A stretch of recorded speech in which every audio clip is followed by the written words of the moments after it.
বর্তমানে আমি আছি লাগোডিয়া এয়ারপোর্টে এবং আমার ফ্লাইট ডিলে, কিন্তু আমি একটু বোর হচ্ছি না।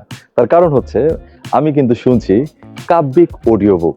এই কাব্যিক অডিও বুক হচ্ছে বাংলাদেশের সর্ববৃহৎ এবং জনপ্রিয় একটি অডিও বুক এবং পডকাস্ট প্ল্যাটফর্ম। এখানে কিনা আপনি চাইলে বই শুনে শুনে আপনি আপনার সময় পার করে ফেলতে পারবেন। আর এই কাব্যিক অ্যাপটি কিন্তু আপনি অ্যাপ স্টোরে যেমন পেয়ে যাবেন আইফোন ইউজারদের জন্য, পাশাপাশি প্লে স্টোরেও কিন্তু অ্যান্ড্রয়েড ইউজাররাও পেয়ে যাচ্ছেন কাব্যিক বেঙ্গলি অডিও বুক নামে। ইনস্টল করে নেবেন, ইনস্টল করা শেষ হলে ওপেন করবেন এবং ওপেন করলেই কিন্তু আপনি এখানে পেয়ে যাচ্ছেন কাব্যিক অডিও বুকের বিশাল কালেকশন।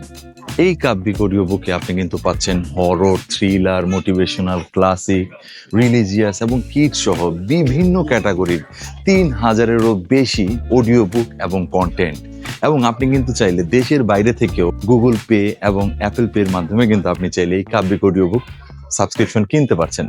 কাব্যিক সাবস্ক্রিপশন কেনার জন্য উপরে সাবস্ক্রাইব বাটনে ক্লিক করুন এবং এখান থেকে কিন্তু আপনি মাসিক কিংবা ৬ মাসের অথবা ১ বছরের সাবস্ক্রিপশন কিনতে পারবেন। সাবস্ক্রিপশন কেনার জন্য এখানে সাবস্ক্রাইবে ক্লিক করবেন এবং আপনি যদি কুপন হিসেবে রবিন রাফান কোড ব্যবহার করেন সেই ক্ষেত্রে কিন্তু আপনি মাসিক সাবস্ক্রিপশন থেকে ২০ টাকা ডিসকাউন্ট পাবেন। মাত্র ৩০ টাকায় মাসিক সাবস্ক্রিপশন কিনতে পারছেন। সো দেরি না করে এই কাব্যিক অডিও বুক ইউজ করতে পারেন এবং আপনার সময় পার করতে পারেন বই শুনে শুনে। ধন্যবাদ সবাইকে।